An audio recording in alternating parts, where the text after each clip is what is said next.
Even if your content is great, I mean, this is 2026. A whole lot has been upgraded, so stay with me. Make sure you watch till the end. Hi and welcome back. My name is Cynthia Patrick, and in this video today, I'm going to show you how to upload your YouTube videos the right way, just so the algorithm pushes your videos to more viewers. I have heard a lot of people say don't upload your videos through the plus mark on the YouTube studio, like the YouTube app. I'm talking about this one right here. And they say you should always upload through the dashboard, the Chrome dashboard.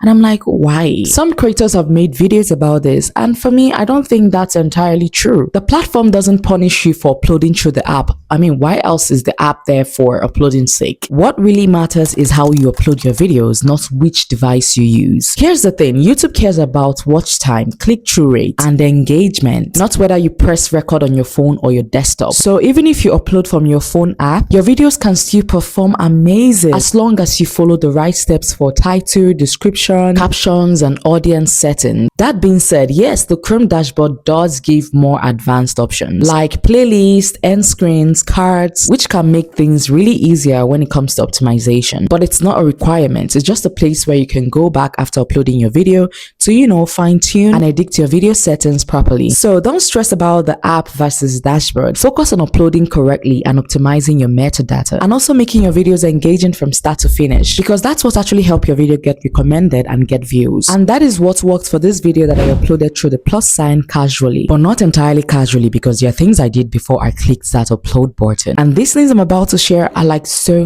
important. Now, this is the part of the video where you're going to pay attention to, because I'm going to share my screen with you right now. For my camera roll, I get this video I want to upload and I select it. Now, when we get here, what you want to do is probably optimize your video for the algorithm, and by that I'm talking about title and description. Always include your main keywords in the title. For instance, the title of this video, how to upload videos on YouTube the right way to get more views. This title already tells YouTube and viewers exactly what this video is all about. And in the description, add your main keywords naturally and a short explanation of what the video is all about, and also include 3 hashtags. Next, you want to upload your thumbnail. Bright colors, readable text, and a facial expression works best. Your thumbnail is literally the first thing viewers see. Now, after title and thumbnail, we'll go over to playlist and category. Now, you see this part that says add to playlist. Make sure you add your video to any relevant playlist you already have, or you can create one. Because one thing I've noticed is that when your video is in a playlist, YouTube kind of understands the category your video belongs to, which helps with recommendations. And also, playlist improves watch time. Now, after that, go to this section labeled altered content. Click on it and select no if your video is original. If your video uses AI generated content, then you want to click yes. What this does is that it helps YouTube understand what kind of content you're actually uploading. Now, over here that says public, I am sure that whenever you finish filming your video, you're just in a haste, you just decided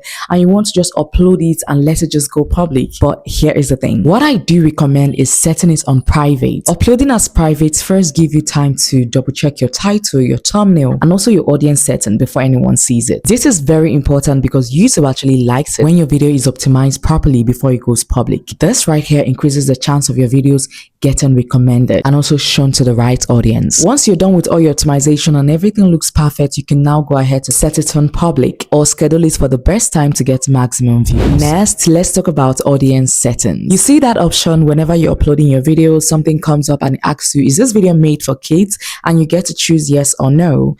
What I recommend is going into your dashboard and properly set it so that that question does not repeat itself every single time. Going into your Chrome dashboard and change that setting to no, it's not made for kids, and by default it stays that way. I mean, unless your content is actually made for kids, then you can leave it at made for kids. The reason for this is very simple. If YouTube thinks your video is made for kids when it's not, it can limit recommendations, monetization, and even engagement, which automatically means lower views. Once you set it for no in your dashboard, it will remember your preferences for future videos or future uploads. So that way YouTube doesn't keep asking you every single time you're uploading a video, and maybe one day you can mistakenly put it on made for kids, and then you don't get recommended, and that would definitely hurt your channel and even other videos on your channel. If you're not sure how to set this, don't worry. On the screen right now, there's a quick step-by-step prompt showing exactly how to set your audience to no, not made for kids. Just follow it and you'll be set for all future uploads. Here it is. You can screenshot or whatever. So back to what we're saying. After selecting no, it's not made for kids, go ahead and click upload to publish your video. Now, once your video is uploaded, it's time to take a deeper dive into the Chrome dashboard.